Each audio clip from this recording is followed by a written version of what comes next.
Welcome to In the Lab podcast, episode 28, joined by a very special guest. I need a better intro, but I'm not going to change it for now. Yeah. Joined by a very special guest, Madam Shae, Hello. a very talented singer-songwriter in Toronto with over a couple million streams on Spotify. Yeah. I just checked 500K monthly. Yeah, today. Very impressive. Actually. Wow, okay, congrats. Thank you. I mean, people say not to look at monthlies as a good indicator of like audience, but it's still like a nice. It's a nice like. It's an easy way to just metric. look at. Exactly. Yeah. So, well, thank you for joining us. Thank you for having me. Of course. We are filming this on the last day of Taylor Swift's concert. Mm-hmm. So there are a lot of people in Toronto over the last 2 weeks. Shout out Taylor. She is really fucking up our Toronto infrastructure. Oh my God. Yeah. So downtown's been a little chaotic. It's been very chaotic. There, and we made it here on set somehow. Yes, we did. But yeah, thank you for having us. Thank you for having me. I just thank myself. Yeah. No, thank you for coming excited. on. Yeah. Yeah.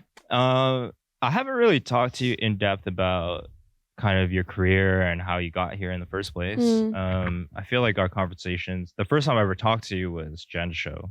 Yes. Jen's headliner at was the that Cave. this year? That was this year. Yeah, that was this year. It's crazy. It was crazy. in February. Yeah. It's been a crazy year. Yeah. That was this year, and she had you on to perform a track together or 2 songs together. Yeah. And that was the first time we really interacted. And from there, I feel like I've just I like to observe what goes on in the Toronto industry, and you're someone that I always thought had a lot of talent and potential, and I'm glad to see that you're still continuing down this path. So I'd love to talk to you about how you even got started in music in the first place. So if I go like way back to like the origins of like my songwriting and whatnot, I think I started writing music when I was like in middle school. Like lyrics. Wow, just writing. Like, at first I just started writing because I was like, I think just stressed, and I didn't really want to journal because for that it wasn't very challenging for me to just write down my thoughts, and I kind of wanted to make my thoughts rhyme, as quirky as that sounds. But yeah, I started like writing poems about such little teenage struggles, like boys in my class and whatnot. As always, the boys. As always, yeah. And then I realized, I did piano when I was little. My family raised me pretty musical, as Asian parents usually do. So I knew how to play the piano. So I was like, I kind of want to attach melody to this. I think that'd be really cool. And I also really loved to sing when I was little. Every time my parents went out of the house, I would like play karaoke and like by yourself? By myself. Like I would literally just sing by myself. So yeah, I've always wanted to be a singer. But then I didn't start writing music until middle school. And then I actually hated everything I wrote when I was trying out because I had such high expectations for myself. Yeah. I was listening to artists. As a middle schooler? As a middle schooler. I was like listening to artists that were popping off in like the billboards. And I was like, why can't I make songs like that? So then I stopped writing music for like 2 years because I was so frustrated. And then I picked it back up in high school. And then I didn't really take it seriously until quarantine happened, because that's when I also picked up the guitar. My dad bought me a guitar when I was 12, and I didn't learn it until COVID happened, when I was like locked in. I didn't. So it's just been collecting dust. Exactly. For like a decade. Yeah. So I picked up the guitar, and I realized it was easier for me to write songs when I was playing the guitar. So yeah, I wrote my first ever full song, I remember, in September of 2021. Wow. Yeah. Wow. Yeah, I remember the date specifically, and I uploaded it on SoundCloud. And obviously it didn't get many listens or like views or whatnot. It's a tough platform. It's a very tough platform to blow up in. But then I was like kind of hooked on the feeling of like uploading music and hearing my voice on like my computer recorded. So I kept practicing top lining and writing songs, and then eventually I moved out to Toronto for school. And I met Rennie, who was my former label CEO and manager, in a calculus class. We just happened to be in Math 133 at U of T. That's all right. Funny story about Math 133. Yeah. I did Math 137. You did Math 133? I did 137. Oh, you did 137. I got absolutely cooked. Is that the proofs one with the proofs? Yeah. Oh, okay. I got cooked really bad. Yeah. And then I had to, did I drop out of the course or did I just fail? I think I just failed the course. And so I had to go back to summer school to do 135 and 136 after. So I didn't do 133, although I wish I did. You should have done 133. It was Yeah, like the easier calculus class. Dude, but I understand because bad. 137 I think is required for some certain programs, right? Yeah. So I couldn't pass 137. So I just, okay. So because that course is like not even math. It's not English, but it? Math. Yeah. Oh, I didn't know that. You had to use a lot of math symbols in English to prove like mathematical equations before you can even use them. Oh, that's what the proof thing is. The idea is that y equals mx plus b, for example, like a linear algebra equation. You can't just use it without proving that it exists or it works. Yeah. So anyways, that's an aside. Okay. Don't take math 137 if you don't have to. Yeah. Sorry. You took math 133. I took math 133. I see this like tall Korean dude walk in. And then eventually, like, we became really close because we were also part of the same music club at U of T called Heart House Music. I didn't know Heart House had a music club. You didn't know? I tried out for a band in Heart House, but I didn't make it. And I emailed to be like, can I just like sit in? Yeah. Because I'm just excited. I want to play. Right. And they never got back to me. So it crushed my music dreams. What the heck? Yeah, a little messed up. I didn't know that. I wish I joined that club instead, actually. It was really fun. There was a lot of great like creative people there. That's also where I met Kuiper. So yeah, I met Rennie, Kuiper. I also met a lot of other people that I became close with in my first year at U of T. But Rennie was the only person who kind of believed that I could actually do music. And we would like do very early on jam sessions in his like dorm room and stuff. And that's kind of when we started like cooking and making songs together. And then I remember March of 2023, I believe, he called me and he was like, yo, I'm starting a label. Do you want to join? Yeah. And I was actually with another manager at the time and he wasn't really doing much for me. So I was like, yeah, let's do it. Fair enough. Yeah, let's do it. So then I joined, not really thinking too much of it. Honestly, I was really grateful just to have like a team with resources to help me continue doing music. Yeah, that's a pretty big deal. Yeah, it is. And it made all the difference, honestly. I released my first single last year in May, Simple. And it did pretty good for like a debut. And then all of a sudden, like my world changed with Anybody. That was my second song. It's over like 14 and a half streams. I think so, yeah. Completely like took me away from reality for the first couple months that happened. But then obviously now it's helped me with my current career trajectory. So that's where I am now. Yeah. Wow. I mean, okay, I have a couple questions. First of all, what made you feel like piano or guitar was easier to write music to compared to piano? Or do you feel like it just made more sense, or like piano was more complicated in that sort of way, like it was harder to like sing and play, like type of stuff? I don't know. Sometimes I think it's also just like the feeling of an instrument, because when you're playing piano, you're sitting there, right, and you're just like doing this. But when you're playing guitar, you're kind of hugging it, and it's more intimate, for me at least. And I think also because I took on guitar as an adult and piano as a child, there are certain feelings I get when I play the piano from the trauma. From, all the tears. The freaking like Mozart, like playing in like piano recitals and stuff, right? So that attachment is very cold to me, like towards a piano. I see. Whereas with the guitar, I picked it up because I truly wanted to learn it. Yeah. So I think maybe that's why. And also there were different chords that I knew how to play in the guitar. And I feel like guitar has a different timbre, like a different feel of sound that was more, fits better. It fit me a little bit better in terms of songwriting. So I think that's why maybe it was easier for me to write songs with the guitar. Yeah.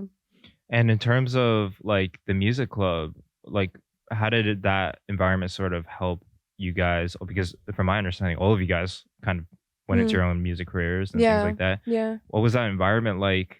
Kind of just being in a university club, and all of a sudden there are a lot of peers and stuff, because you moved here as well, right? To like connect with a lot of people that had similar interests and the same passion for music. How did that help like cultivate your sound or your passion for music? It honestly affected me a lot, because I think there's a certain, when you meet people in Toronto who do music, there's a certain Toronto sound. Yeah, we have a sound. Yeah. There's a certain sound. And I think there's also a certain sound with like Asians in Toronto. Yeah, we got a sound. I mean? Yeah. So most of the friends that I made in that club were Asian people. They were like mostly Koreans as well.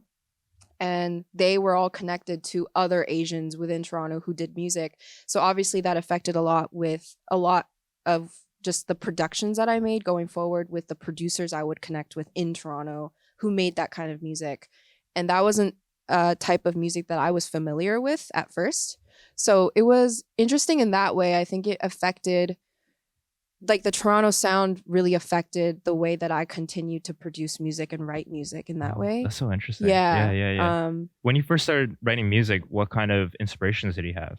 It was a lot more like Gracie Adams. Oh. Yeah. Okay. It was a lot more folky. I think she's opening for Taylor. Is she? Oh, she is. Yeah. So she's probably here. Yeah. Oh my gosh.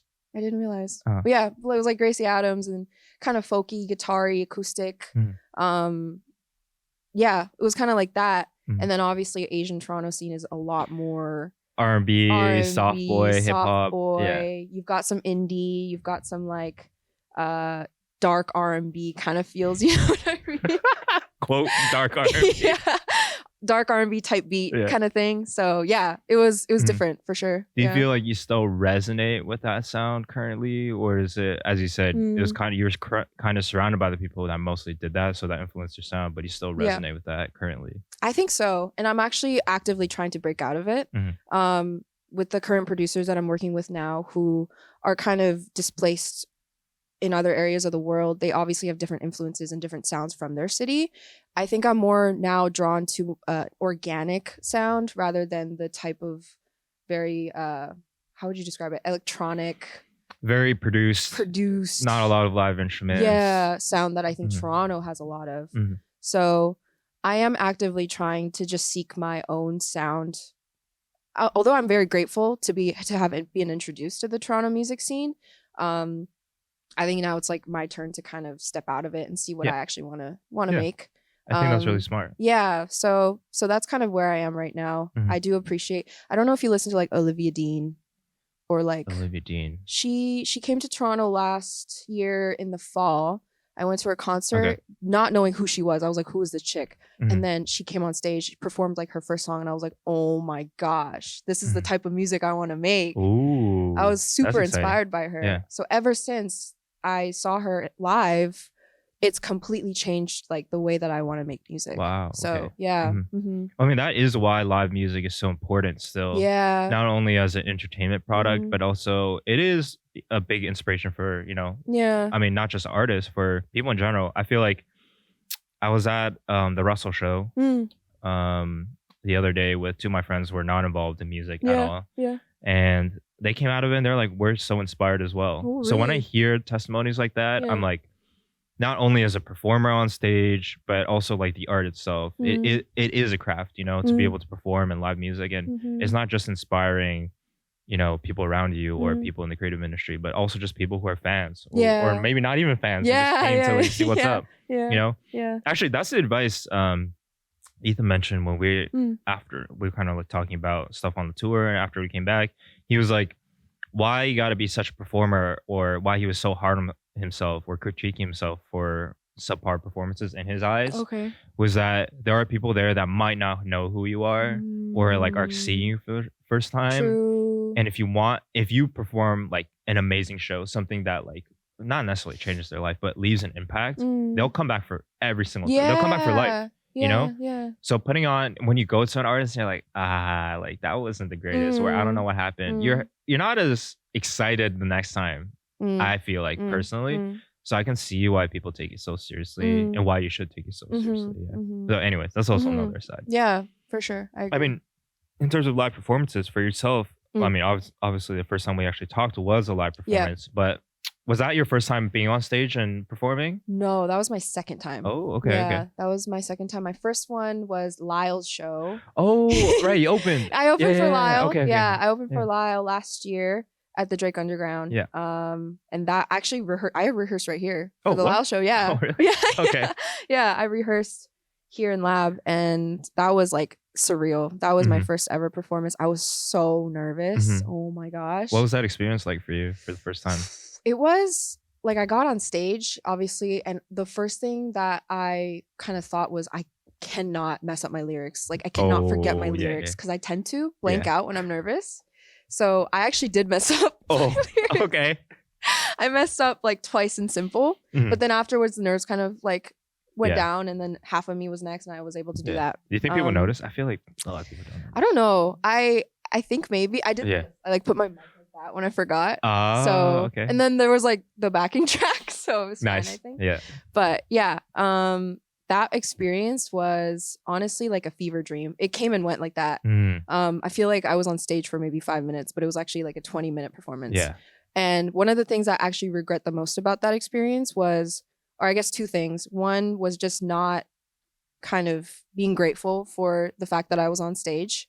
That's not an opportunity that comes whenever you want it to, right? So I felt like I could have been more grateful and kind of more in the moment when I was performing. Like internally. Yeah, internally, especially for my first time.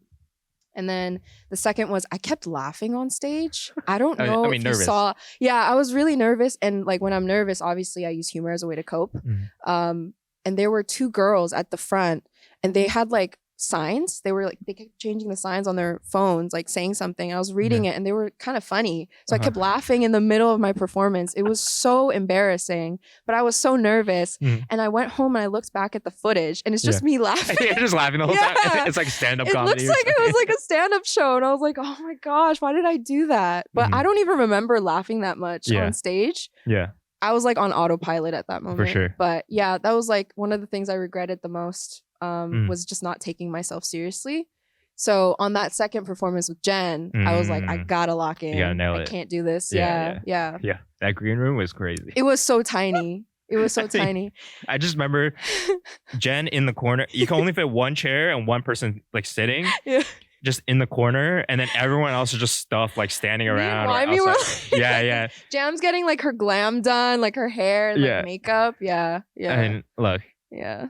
There are venues which I've been at that have great green rooms, like TD Music Hall, but a lot of the underground shows, like even Axis, there's no green room for anyone else except the main talent. Oh, really? So we're usually, where the mezzanine is. Oh, yeah. We're usually just like set up in the back. I see. I didn't know that. Yeah. So it is what it is. That's the underground life. Yeah. But in terms of performing more shows for you, is there anything coming up, or do you want to perform more shows in the future? I don't have any shows coming up, but I do want to perform more shows for sure. Yeah. The last show I performed was for Private. I opened for Private back in June, I think. I was on tour actually. You were on tour? To go to that show. Yeah. It was a really cool show.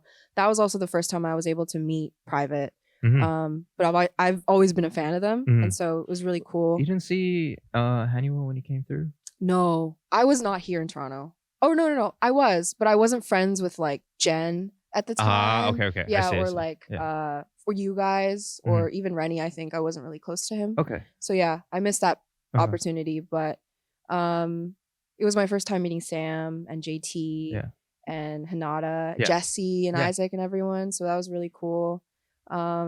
Yeah. That was my last performance. I wish I could perform again. It's been a while. How do you feel about that one? Now that you're more, it seems like you've reflected a lot about your first experience in performing. Yeah, that one for sure was maybe a lot bigger of a crowd too. A lot bigger of a crowd. Yeah. I tend to think that, after my first performance, I do better in the next one. So I think that one was the best out of the 3 that I've done. Only because I've learned from the other 2 what not to do and what to do. But I still think I could do better, obviously. There's always room for improvement.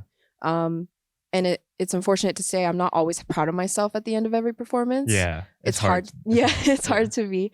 So, yeah, I look forward to the next one, and I look forward to seeing what I can do better. Yeah. You'll have that moment. I hope so. That moment, it's hard to describe, but the moment you step off and you look at the people around you or the people that were on stage with you, and you're like, it couldn't have been any better, or actually the way I would describe it is you feel empty.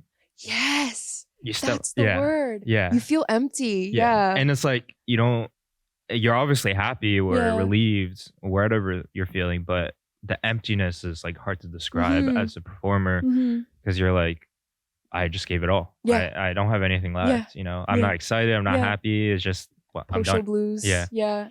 Yeah, that's exactly what it is. Yeah.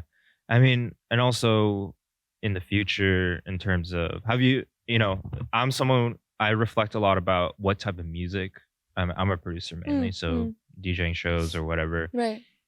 I actually had to change my sound a little bit on what I produce because I realized that in a live audience or a live setting, like people resonate with different things. There's obviously people who write like slower, softer music, and you can make that happen as a performer. But if you really want the crowd to like react and resonate, you do have to kind of change the way you write. Right. Have you thought about that a little bit for your music at all? Like selfishly, I haven't thought about it. I mean, that's fair. That's fair.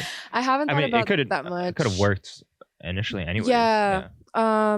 When I write music, it's like more of a feeling that I want to feel rather than what I want other people to feel, as selfish as that sounds. I think it's also just because it's still a new process for me. So I need to make sure that I'm content with what I'm writing so that I feel like when I express it to other people, I feel confident in it.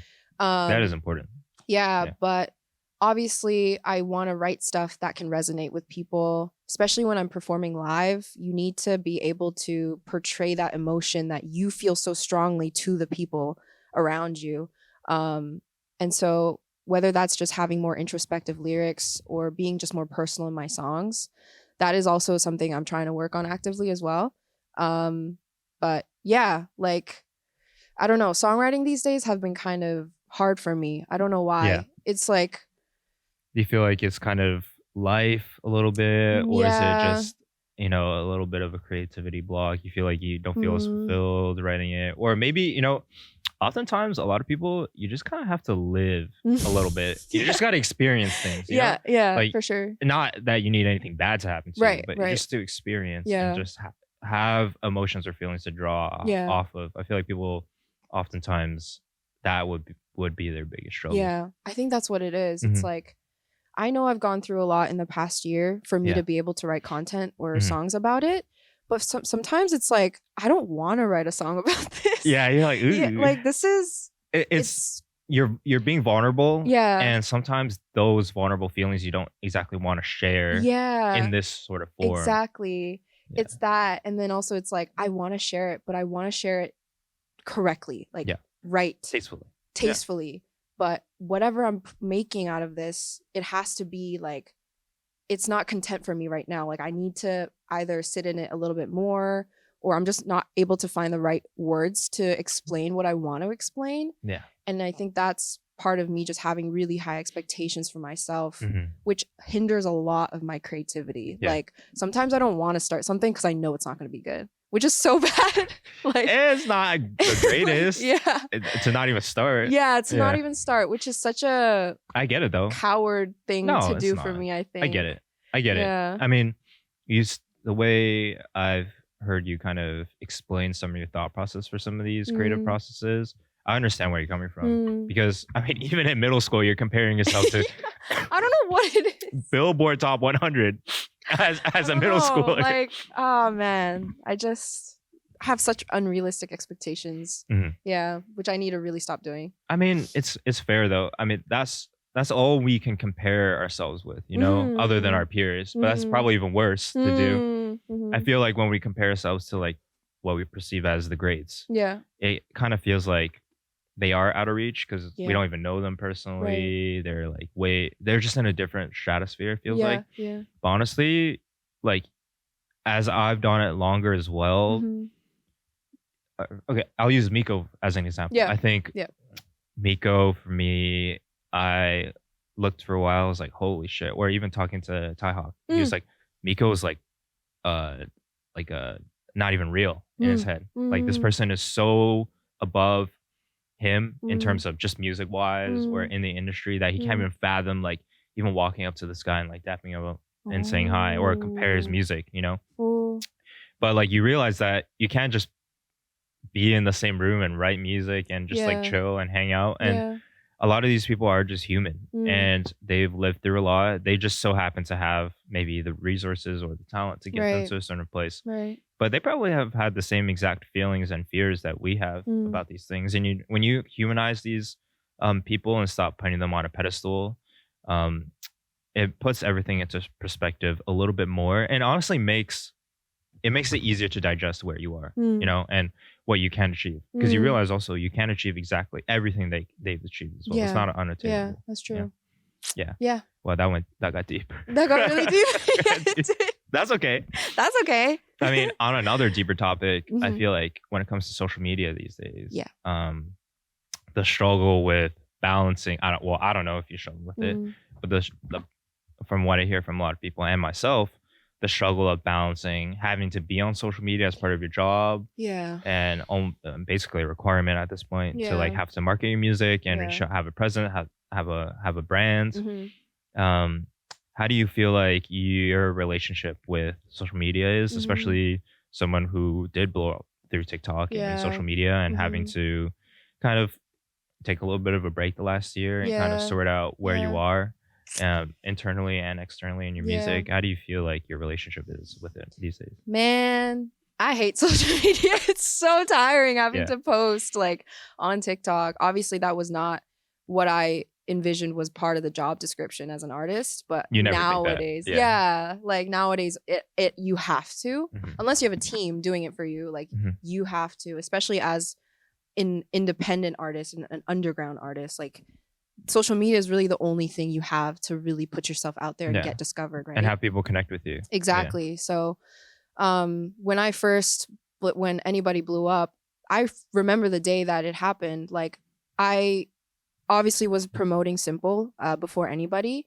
and even that was tiring for me. Like I was like, I don't want to do this. I don't want to post TikTok today. I had like reminders on my phone to post TikTok, and it was like dread coming over me. But yeah, I remember anybody at that point. I was still fed up. I was like, I don't want to post about anybody, but I have to.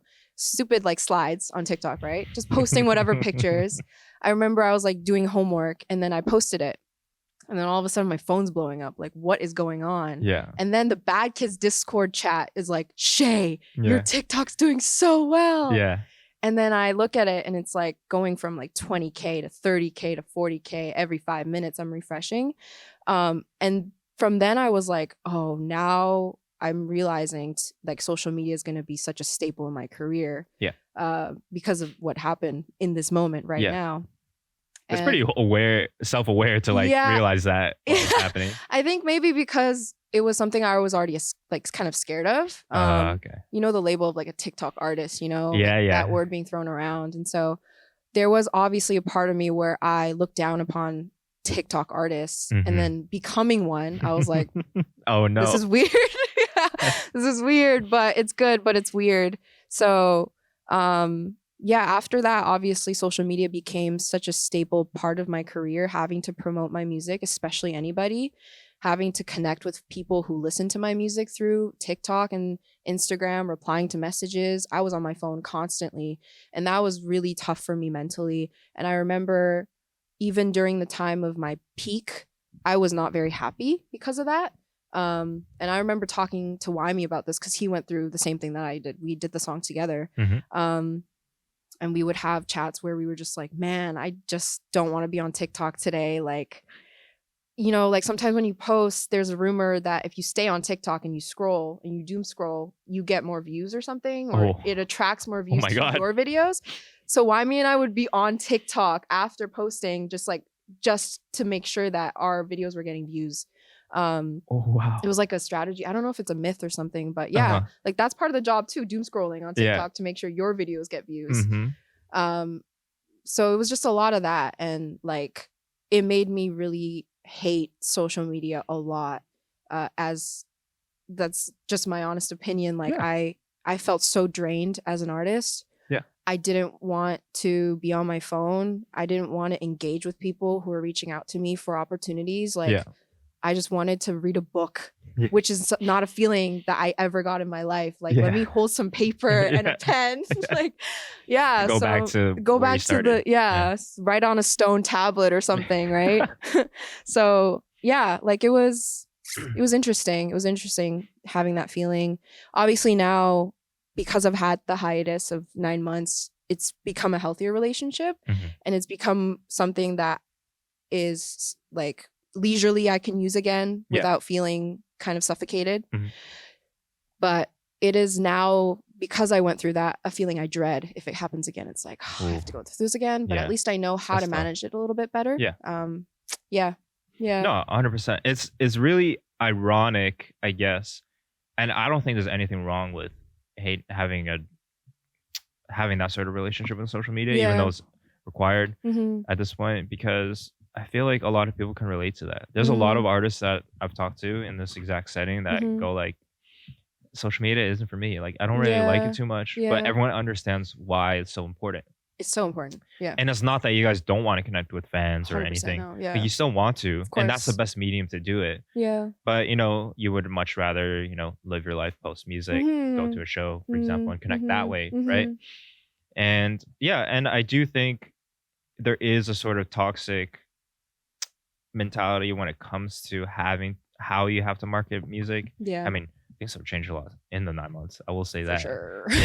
Yeah, for sure. And the strategy is a little bit different, more narrative driven, takes a little more work. But you know what? It's not a bad thing for sure, having to do it this way. But, I think the problem is, it's funny because, sorry, I hear that labels these days, major labels, struggle with actually finding artists, breaking through their own artists.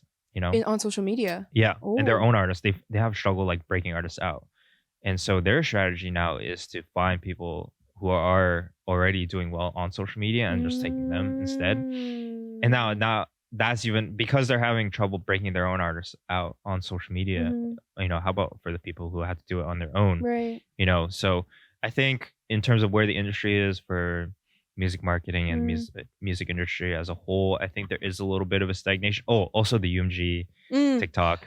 Yeah. That. I remember that. That changed a lot of things as well. Yeah. Because what TikTok realized is that music is not imperative. There's sounds and music that like are part of the actual TikTok, but having the music industry is not that important for them. They could have other industries that they can use to engage on social media better than music. So there has been a shift a little bit away from it.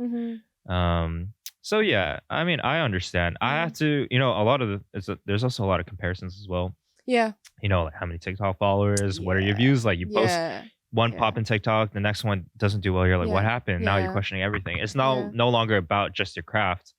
It's about the numbers. It's about an external factor. And that like is like not what you were making music or as a creative, why you were here in the first place, right? So it makes a lot of sense. Yeah. In terms of how you're moving forward now, obviously you dropped a song recently. Yes. How has that experience been, kind of getting back into it? I always feel like release day is a little bit nervous. A little anxious. Yeah. How do you feel like your relationship now with TikTok is, or, not just TikTok, social media is, and your relationship with music is now?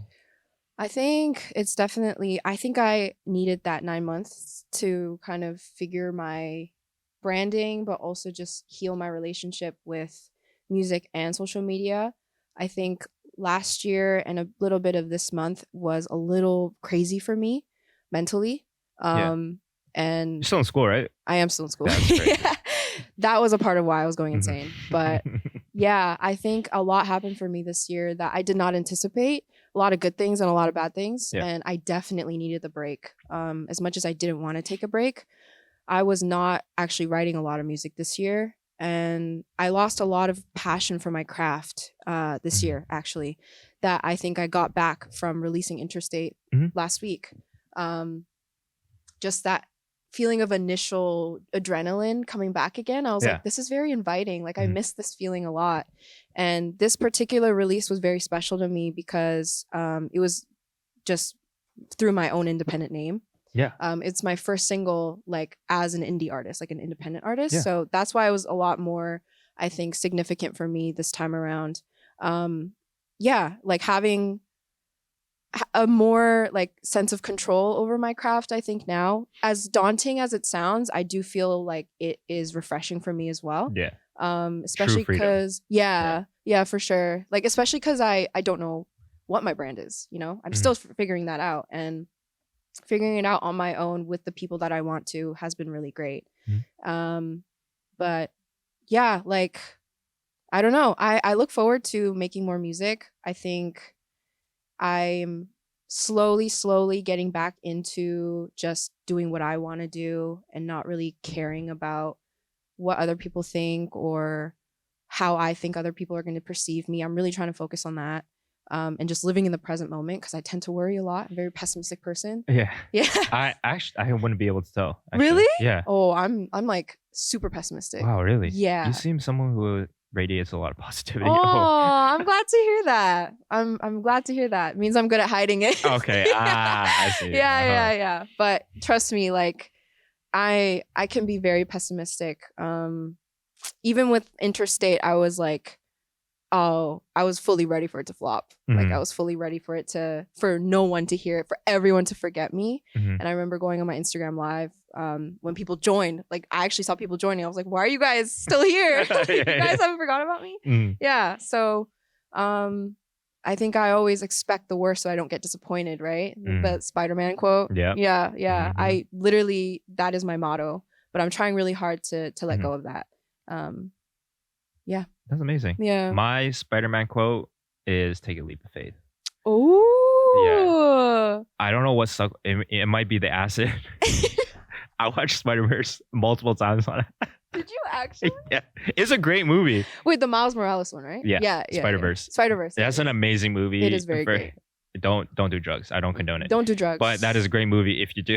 Yeah. And there's a scene of him just jumping off the building and right? coming to his own as Spider-Man, finally accepting it and take a leap of faith. And I think, as you said, that when it comes to music and the creative industry, sometimes you do have to have that sort of mentality. For as much as you're pessimistic about the industry, which is very reasonable, you see some stuff and you're just like, like, why am I even doing this? Yeah. But at the end of the day, there will be a lot of people out there and an audience of people that want to hear your feelings and your perspective and your craft, So yeah, you might have taken a 9-month break, but coming back, like, you're still you and you're still someone who dedicates a lot of their time and their soul into their music. And I think a lot of people will resonate with that no matter what. Yeah. Wow. Thank you. Yeah. I'm glad to hear that. Yeah. And also when it comes to, you kind of getting back into music and dropping music again, what other projects do you have in mind in the future? Do you want to shoot more music videos? Is there any other dream projects, like you personally as a creative or as a person want to fulfill in the future? For some people, for me, I want to score like a Ghibli-esque animated film or something like that. Really? Yeah. Oh my gosh. If I have to personally produce it and hire animators to make that happen, I'll do it. Like, that's my level of like dream project. Wow. It's far. Yeah. But no, it's not. You got it. It is. Wait, do you like draw? No. Oh. I know a lot of people who do 2D animation though. Oh, okay. I think that's where worst comes to worst. That's my dream project. I look forward to seeing that on like in Mellow Room. You know how Ben's always showcases Studio Ghibli? I'm gonna see Henry's new like world premiere Mellow Room. Yeah. For me, I've always wanted to do like a really cool music video. Ooh. Yeah, I love music videos. Yeah. Love them. Really cool. What does that mean? I guess you don't want to spoil an idea. I'm okay. Like I love Audrey Nuna. Do you know her? Yeah. Love her. She's so weird. I love that. Yeah, she's gone really into high fashion. Yeah, and things like that. Yeah. Her music videos are pretty out there. Really cool. Yeah. I want to do like a weird music video like that. Yeah. Where it just doesn't make any sense, but just kind of being more experimental, I think, with the creative things that I do, like in my music as well. But trying out different mediums like music videos. I know a lot of really great videographers who I know also want to pursue that kind of route. And just kind of doing things. I think one thing that I look forward to hearing and seeing also in the Toronto scene is just people being more experimental with their music, but also visually as well. So I kind of want to try that, especially here in Toronto. So yeah, I really would love to do like a full music video. The last music video I did was a very string budget. Like we filmed at TMU and like, you know, so it would be nice to kind of do like an actual music video. I think that'd be really cool. And then also, yeah, like tour the world. I don't know. Maybe tour Canada or no, US. Canada? No, the US, maybe the US. Tour Canada, like Saskatchewan. But yeah, I think touring would be cool. I think it'd be a cool experience. I would love to also join someone on tour. I think that would be cool exposure for me. But I remember you saying tour life is not that great. I think, okay, it was probably just the one we were on, to be honest. Yeah. Okay, it is true. Yeah. And I think you'll hear a lot of people kind of parrot that the tour industry isn't where it's at right now, especially like the state of the economy right now, and also the state of tour industry. It's really expensive. Yeah.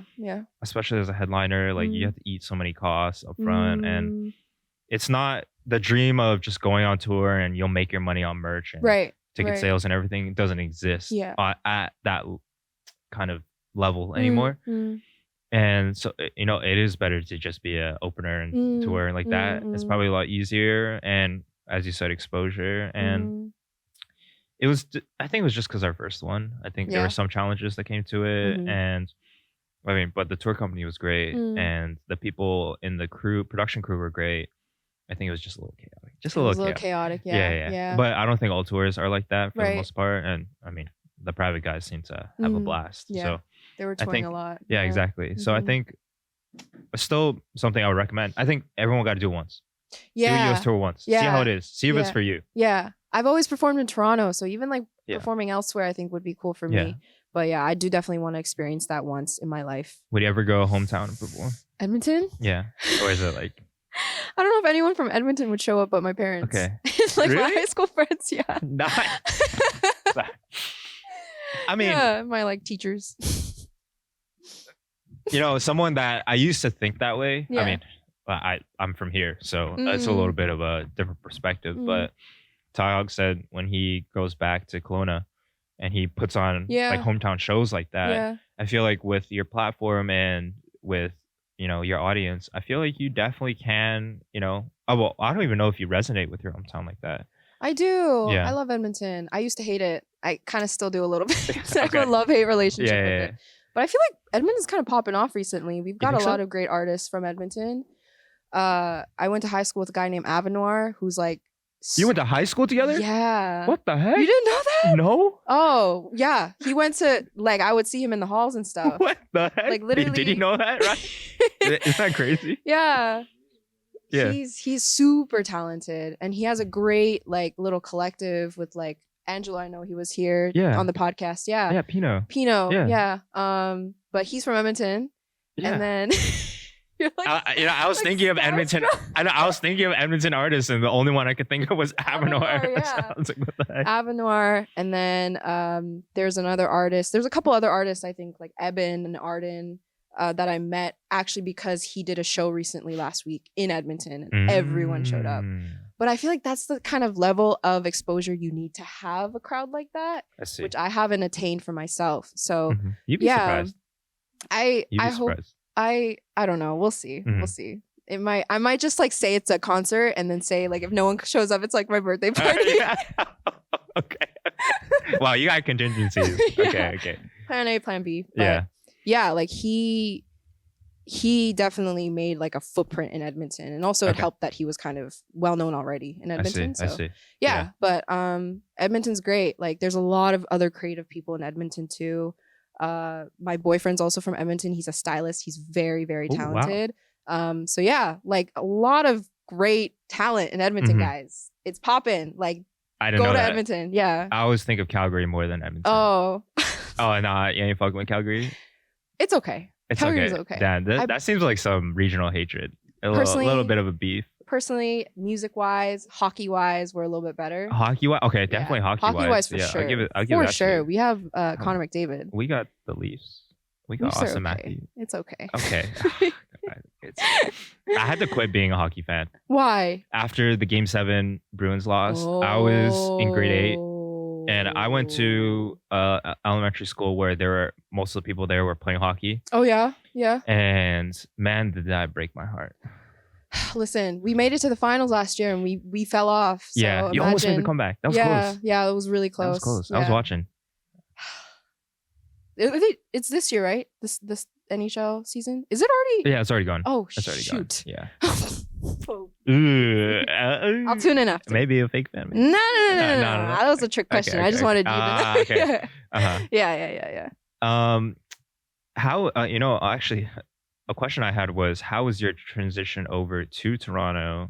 I know you mostly just grew up and after high school and you went straight here. Yeah, yeah. What was that transition like? Because I mean, we're the biggest city in Canada, obviously. I would assume a much larger Asian population as well. For sure. Yeah. And in the big city, how was that transition like? Are you a city person? Do you like more of the suburbia like lifestyle? I'm gonna give a very annoying answer and say I feel like I'm both because I like going back and forth. But do you go back and forth? I go back and forth a lot now. Oh, okay. Yeah, but I love the city. I loved Toronto when I first came. Like obviously I was kind of starstruck. I've never been to Toronto before. Oh, you just came here? Yeah. What? This like when I moved was like my first time, pretty much. Yeah. So when I first came, I was like, oh my gosh, the CN Tower, the City Hall, the Toronto, like the thing, you know, like the ice rink thing, and like in the City Hall. That is cool. Yeah. Like Dundas Square, Little New York. I was like touring in my own city, basically, or tourist in my own city. Obviously now I'm like kind of used to it, but I think that transition from Edmonton to Toronto initially was like super, super insane for me. I didn't know anyone in Toronto. I maybe knew like one or two people who went to my high school, but we weren't that close. But that's why having friends like Rennie and Zion initially was so meaningful to me, because they actually took me under their wing a bit as people who lived in Toronto all their life. They introduced me. You're here. Yeah. And now, like, because of that, I feel like they also introduced me to the friends that I have now, like Bree and Justice and Catherine Lee and Wyme and like all these people. So yeah, I'm very grateful for the way that I transitioned from Edmonton and Toronto, I think because of the people. I also didn't have a lot of Asian friends growing up. Like in Edmonton, most of my friends were white or brown or black. So having Asian friends also was kind of a cultural shock for me. Yeah. Which is, I think, not something you would expect from an Asian, maybe. I mean, and my roommate, he grew up in Owen Sound. Oh yeah. And then he was just like, holy shit. And there's a level of these people just understand your upbringing. They understand your like who you are at your core. Not that, I mean, you're influenced by people around you, obviously, but to have someone that understands your identity for sure. inherently without, you just look at them and like, we get it, is different.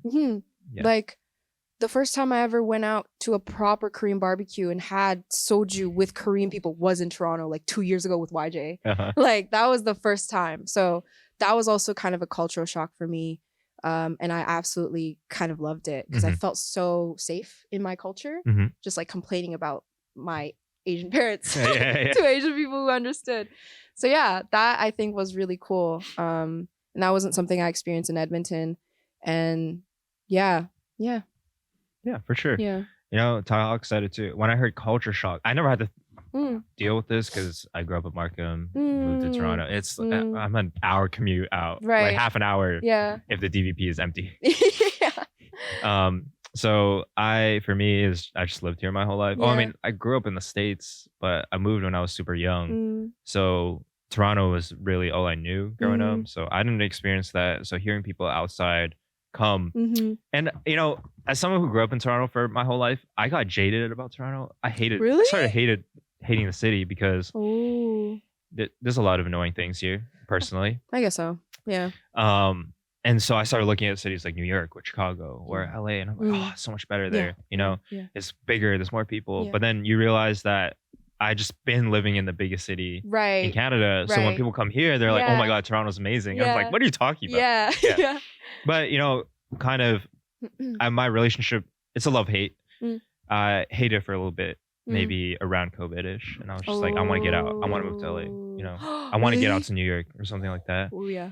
And COVID actually stopped me because I was like, well, I can't move anymore. And then, you know, between the building lab and within the people in it and meetings, like, you know, you guys in the music industry and kind of connecting with it more, and then trying my best to build a platform or, you know, try to create a community where people can express themselves or have a creative platform, because I understand what it's like growing up and there wasn't really anything here, you know, personally, at least, to connect with. And I didn't know people in Toronto that did music. But I didn't know how to like get in. How do I go play concerts here. Right. You know, Right. is there any producers or other vocalists I can reach out to? I did Mhm. everything online on Mhm. Discord. So seeing that now and connecting with it a lot more and seeing how, you know, all the Toronto communities, you know, Toronto's a little cliquey. It's a little bit. It's a little clicky. But Yeah. at the same time, there are a lot of people out there that do care about community and are bringing sure. people together. And sure. that makes me really happy. Yeah. And it makes me actually do want to stay here and kind of be a little bit part of it, Mm. even if it's just a little bit. Mhm. This is really funny, but it's as much with okay, I'm not gonna say the event, but there was an event here that I was at or worked at, and Yeah. it was about, you know, celebrating like the Canadian music community. Okay. And it's all about, you know, Canadian artists performing and, you know, saying how great Canada is Right. and the infrastructure. But one person made a joke that moved to the States because it is better out there in terms of opportunity. For sure. That was funny. What a crazy fumble. That person.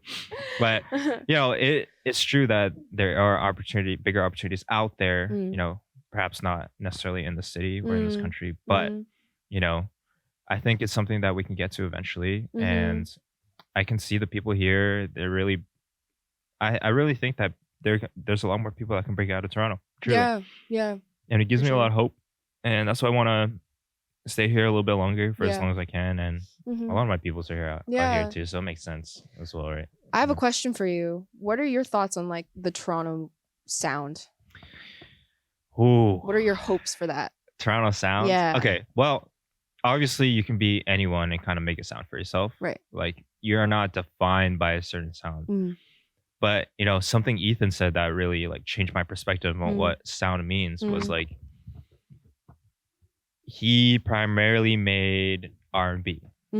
But he wasn't and a lot of his music was being labeled as Asian R&B, you know? He would get into the bubble tea playlist, you know, like the Jasmine playlist. Tapioca.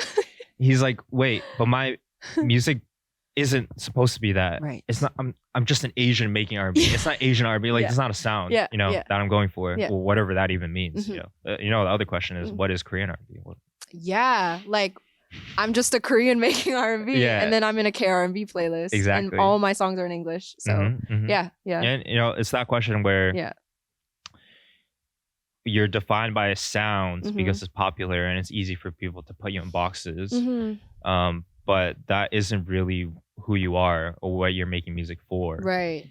And yes, we do have the Drakes and the Weekends of the world that kind of define a certain sound. Yeah. But that doesn't mean you have to sound that way in order to make it or like, you know, make a name for yourself. So I think, you know, it is unfortunate. It's easier to like just be like, I make Asian R&B. However, your ceiling is lower because you cap yourself. Yeah. If you don't resonate with that, it's even worse because now you're put into a box that you don't feel comfortable in. You know? So at the end of the day, it doesn't matter what your sound is. And yes, there is a Toronto sound because we're influenced by people around us, right? The producers, the writers, your peers. And you're also like, okay, this sound is popular or this is what Toronto sounds like. So this is what I gotta make, you know, but there's plenty of people out there, as long as you really feel like you're putting yourself into it and you feel that you resonate with your own music, it doesn't matter what sound you have and it won't matter in the future. And like I get it in terms of you kind of want to fit your sound to your identity. Right. But I don't think it matters at the end of the day. If you make great music, you'll make great music. It doesn't matter. Anyone. It doesn't matter if you don't sound like Toronto per se. For me personally, it's a little bit different as a producer, I think. Right. And it also different producers have different perspectives on this because there's a lot of producers, actually really popping producers in Toronto that recently have like a lot of big placements. Like I think Denzel, the last Kid Laroi track, for example. Gunna. You know, there's a lot of people who have placements from producers in Toronto. But that's not me. You know, I love working with vocalists and other artists to make music together and get in the studio. But I don't want to go out there and kind of throw my beats out there and, you know, try to get a placement or something. You know, I always felt like I want to stand on my own name. Okay. Yeah. I want to stand on my own sound, and I want to have confidence in that. Yeah. Which is why I still only really release my music under myself, even though it's like instrumental music, for example, or like orchestral music, classical. Yeah.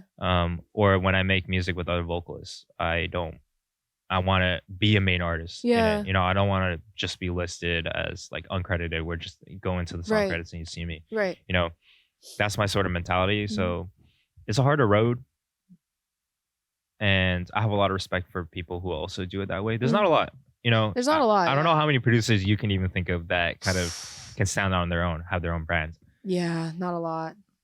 Maybe like Kaytranada. Hey, that's a great one. Yeah. Kaytranada. But he came up primarily as DJ first. True. That's how he made a name for himself, right? Monty Booker, for example. Yeah. Kenny Beats. Yeah. Who else? Wonder Girl. In like the mainstream? Yeah. Pharrell actually was. That's a big one. He's a famous example. Yeah. But then to take the next step, stepping away from the Neptunes, he had put his own voice into his music. You know, he's not just a producer anymore. So it's difficult. It's difficult for sure, but you know, it is what it is.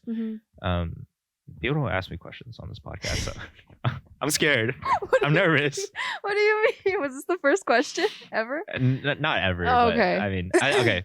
I think this is something, this is an aside too, but it's something I have thought about kind of the format of this podcast. I think people come on and it's like an interview style. I'm the host. I ask them questions and things like that.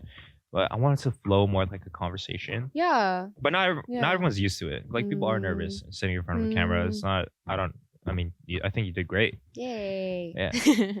I think I want to have this conversation flow a little better. Not that I need to talk about myself. I would love to hear you talk more, by the way. I'm not a yapper, I actually. hate yapping. You hate yapping? I hate yapping. Great. We get to yap together for an hour. I'm not a yapper, but I found that sitting in the seat and kind of figuring out what kind of host I want to be, I want to facilitate conversation, you know? And I care about the subjects and I care about hearing the artists that sit here and the creatives that sit here, kind of their journeys and their lives and what inspires them. And that's what inspires me too. And I learn a lot too. And just connecting with the community here has been really fulfilling. Yeah. You know, and this is something I've been thinking about kind of. I think how we're going to move forward. A part of why I was so excited was so I could talk to you. Really? Yeah, I wanted to talk to you. Aw. Yeah. That's nice. Yeah, of course. Am I that? Of course, Henry. Yes, of course. You're such a seasoned producer. You were telling me in the car you did music for like 7 years. Of course, I want to hear your wisdom. I did. Yeah. You know, I've seen a lot. Of course. I'll say that. Yeah. I've seen a lot. There you go. More people should ask Henry questions. Next guest. That is your responsibility. That we did have a podcast after this. I was still going to be the host of it, but they canceled. So I don't know who the next one is. Oh, okay. Okay. Yeah. We'll call him out. You better ask me a question. Yeah. Yeah, but you know, kind of wrapping this podcast up, question I have for you is, in terms of, you're someone who's fairly new-ish to the music industry and your own craft. Yeah. Kind of how have you, with all your experiences and your struggles, and what advice would you have for people who were in the same boat as you 3 years ago and starting out in music, or even your struggles this year? What advice do you have for these sort of people kind of getting into the music industry, or also had the same struggles and loss of passion for the crafts and for, you know, creativity in general? What advice do you have for them to kind of help them get out of it, or you know, things that worked for you in this time? I think for people who are just starting out, I feel like I can give some unique perspectives because I'm like a minority in terms of being Asian and also female. When you're a girl and you're young, people want to take advantage of you for some corrupt reasons, right? Oh, geez. Certain corrupt reasons. Yeah. So I think being aware of that, just grow a backbone. If you're a girl and you want to be in the music scene, you need to grow a backbone, and you can't say yes to every opportunity because you don't know where you're going to end up.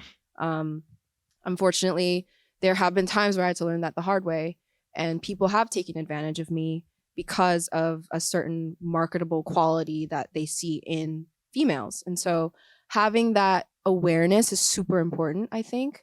And having people kind of back you up on that, being like, hey, actually, I don't know if this person is doing the best for you because they don't seem to want you for your talent. I think having the right people around me to point that out was really important. So that is one advice I would give, is be very critical and have a lot of discipline in terms of selecting the people you work with, especially when you first start out.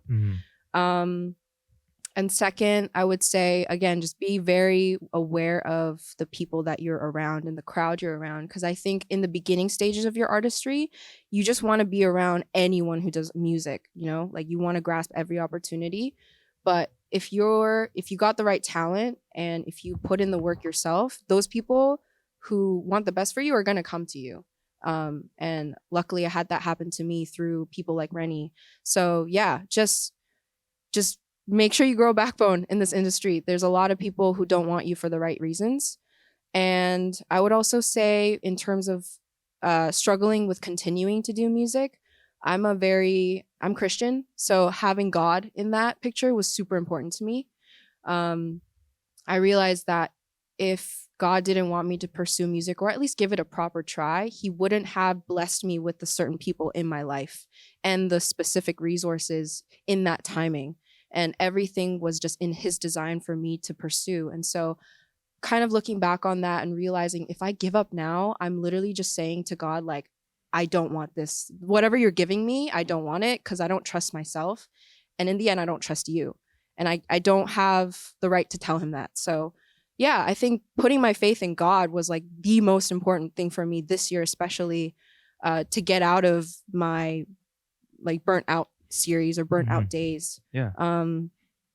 Being prayerful, and also having friends like Jen and Dan and you who encouraged me to keep my faith and who pray for me and continually bring God into the picture, I think was super, super helpful. So yeah, having some great Christian friends was great for me as well. Yeah. First of all, that was very powerful. And you're very well spoken. Thank you. So that was amazing insight. And wow, you touched on a lot of things. Yeah. I mean, I'll start with faith because we just talked about it. Yeah. And yeah, I mean, my journey with faith is very renewed. Right. Yeah. I grew up in the Catholic Church. Right. Roman Catholic. Right. Both my parents are, first of all, very weird that I'm Taiwanese. Both my parents are Taiwanese. Yeah. Both Catholic. Both families. Grandparents both Catholic. Yeah. Random. It's like less than 1% population of Taiwan. What is the religion of Taiwan usually? Buddhist. Oh, yeah. Interesting. Very East Asian, you know, like Chinese like ideology. That makes sense. Yeah.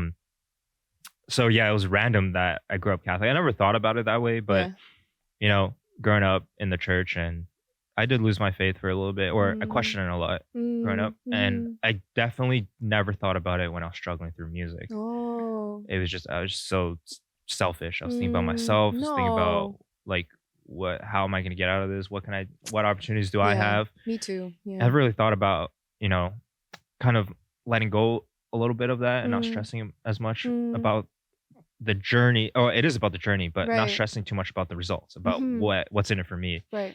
You know, kind of reconnecting with my faith these days. It is more about just like, yeah, God has a plan. God has a plan. You know, and you can be atheist and be agnostic. For sure. But, you know, sometimes, and you do want to feel like you're in control, of course, you know, but, you know, my personal experience being able to, you know that what I'm doing is what God wants me to do at the end of the day, and is guiding me through the tough times and helping me, you know, connect with others, love on others, you know, help other people in their own music journeys. For sure. That's the main motivation too. Yeah. And it's also just as fulfilling to see other people succeed. So I'm trying my best to like kind of cultivate that sort of environment. And I don't need it. I don't need anything, you know, I just, as long as I see people succeed and I can be a little bit part of that, and I'm happy with it, you know. And that's what, you know, my faith has helped me do. Yeah. And I just kind of create now. It's crazy because like I used to worry about like what's it gonna be, exactly. Is it gonna succeed or whatever. Exactly, yeah. But now that I kind of let go of that, I can just create without worrying, and the art is better. Yeah, for sure. For sure. It's a really interesting like mindset change, I would say. And then in terms of your experience as a woman, I've heard that so much. Yeah. And talking to women in the industry, there aren't many. And there are a lot of problematic people in power positions that take advantage. And it's disgusting. And it's very disheartening when I hear these stories and I see it. And it's part of, as if I can say this, as men, yes, it is our job to like, if we see it happen, we got to make sure we create roles or environments like to make sure that it's just the best person for the job. If that just so happens to be a woman, she can stand on her own 2 legs. Like, you don't have to worry about like this gender thing. Right. This person's capable, this person's talented. It doesn't matter who you are. Yeah. For sure. And one thing that was a little sad on tour was I was looking for. It was a random thought, but in the middle of it, I was like, the lead audio techs at every venue. I was kind of taking note how many women. There was only one lead one. In the whole tour, it would have been 17 shows, but 15 shows. Only one lead woman, and that show got canceled. So I didn't actually get to work with her. I just saw her. Yeah. And so I was thinking about that. I was like, I feel like that's a problem. I feel like that's a problem. Actually, Heart House's lead audio tech is a woman. A woman. Oh, I didn't know that. Yeah, I found that out recently because I did a wedding there. I see. So, at least in U of T. Yeah. At least in U of T. Yeah. So I hear experience from a lot of women in Toronto too, and it's sad that it has to be like this. And I hope that in the future that these things can change and will change. Yeah, hopefully. And I think you're someone, as you continue down your own journey, like you'll be empowered to like help as well and be able to like change that as well. So I hope so. I hope so. Especially girls who are like me, who genuinely just like, if you can't get it right, then you don't even want to try, or just, having also parents who are obviously very supportive, but they also are like, graduate and get a job, those kind of kids and those kind of girls especially. I hope that I can be kind of like a vessel of hope, and that also encourages me to try a little harder, because now I do know that I have eyes on me, right? And I have people who look up to me, not because they like my music, but because they want to be where I am. And I have to remember, like, I'm where I wanted to be last year. Yeah. So I can't say that I hate my life and like whatever. Obviously I can complain, but I can't say that because I'd be ungrateful. So for sure. Yeah. Absolutely. Well, thank you for coming on. Thank you for having me. I think you're very well spoken, and that was amazing. Thank you. For 2 people who hate yapping, I think we did a really good job. We yapped a lot. Yeah. And I'm excited for your future projects and what you have in plan. And you as well. We'll see you on the next one, babe. Thank you. Bye.